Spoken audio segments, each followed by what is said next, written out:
Okay, you've seen it 1,000 times in your feed, right? The classic Noob to Pro video. And you might think, oh, it's just another gaming meme. But what if I told you it's actually a masterclass in storytelling? Today, we're going to deconstruct this whole thing and pull back the curtain on a super old narrative trick that's been perfectly engineered for our tiny attention spans. It always starts right here, doesn't it?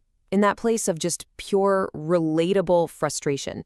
I mean, whether it's in a game, or you're learning guitar, or even just trying a new recipe and failing miserably, we've all been that person. And that's the key. This isn't just someone complaining. It's a universal hook that grabs you immediately because you know exactly how that feels. So, why does this work so well? What is it about this simple little story, from total failure to epic triumph, that makes it so compelling we just can't look away? Well, I'll tell you this, it is not an accident. There's a very deliberate structure at play here, and we are about to break it all down step by step. All right, so first things first. Every great story has a beginning, right? In all the fancy storytelling books, they call it the ordinary world. But for us, right here, it's the world of the noob, our hero who, just doesn't realize they're a hero yet. See, the story always kicks off with the pain point. Missing every single shot, dying over and over again. And this isn't just for laughs, not at all. It's setting the stakes. It gets us hooked emotionally. Because, let's be real, we all know what it feels like to fail, and that feeling is exactly what makes the transformation that's coming feel so earned and satisfying. But here's the thing. Just failing over and over, that's not a story. It's just sad. A real story needs a turning point. And this is that moment. It's when our hero hears that call to adventure and finally decides, you know what? I'm going to change my fate. This line right here, this is everything.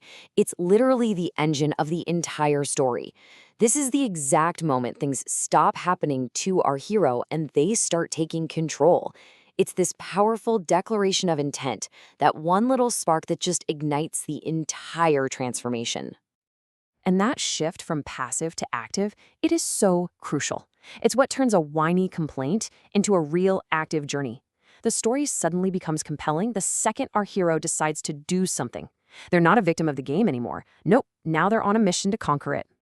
Okay, now we get to the really good part, the transformation itself. This is the heart of the story, It's where that decision to change actually gets put to the test, and we get to see the glorious results. And the arc is it's so simple, but so effective. It breaks down into 3 parts. First, you've got the declaration we just talked about. Second, you get the grind, the classic training montage all cut together real quick that shows us, hey, work is being put in. And then third, and this is maybe the most important part, you get the proof. And here's where it gets really interesting. Did you notice the speed of this transformation? The story doesn't say, after 6 months of grueling practice, no way. It promises this dramatic, almost instant change. And bam, this is the payoff. It's that immediate, tangible proof that the decision, the grind, it was all worth it. For us watching, it's this super compressed, incredibly satisfying reward. It shows a crystal clear line between, I'm going to try, and wow, I did it.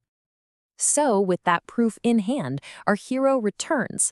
But here's the thing. They don't just come back with a new skill. No, they come back with a whole new identity.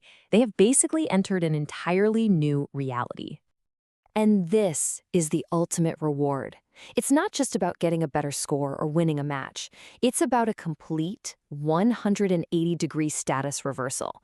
The person who was at the very bottom is now at the very top, earning the respect or maybe even the fear of the exact same people they used to look up to. Okay, so we've walked through the story piece by piece. Now let's kind of zoom out a little bit and look at the why. Why is this structure not just a good story, but an insanely effective, repeatable formula for making viral content? I mean, look at this. This perfectly illustrates the core appeal of the whole formula. It's such a dramatic black and white transformation. You start over here, totally powerless, and you end up over here, on top of the world. That massive contrast is just incredibly powerful, and it's something our brains can understand in like 2 seconds. And this whole structure feels so natural, so satisfying for a very good reason. It's literally one of the oldest story patterns in human history. It's been perfectly shrunk down and optimized for our modern, short-form, vertical video world. And that's exactly what we're looking at. It has a name, the micro hero's journey. Think about it. It has all the key parts. You have the departure from the ordinary world of being a noob. You have the initiation, which is the practice and the battle. And you have the return as a totally transformed pro. It's an entire epic story told in less than 60 seconds. It's wild. From a psychological standpoint, this formula it ticks all the boxes, right? It hooks you with a problem you can totally relate to. It shows you a clear step-by-step transformation. It gives you this awesome aspirational payoff to dream about. It's a full emotional roller coaster, from frustration all the way to triumph, and it's all perfectly packaged for our goldfish-like attention spans. And of course, it wraps up with the call to action. But check this out. It's not just, hey, like and subscribe. It's way smarter than that. It's an invitation. It basically reframes your own struggles as part of this exact same heroic journey. So when you hit that follow button, it's like you're declaring that you too are on that path from noob to pro. It's just brilliant. So I want to leave you with this final thought. This whole micro hero's journey thing, it's not just in gaming clips, not even close. You see it in fitness transformations, those DIY project videos, cooking tutorials, even in stories about startups. Now that you know the formula, I promise you're going to start seeing it absolutely everywhere. The only question is, what are you going to do with it?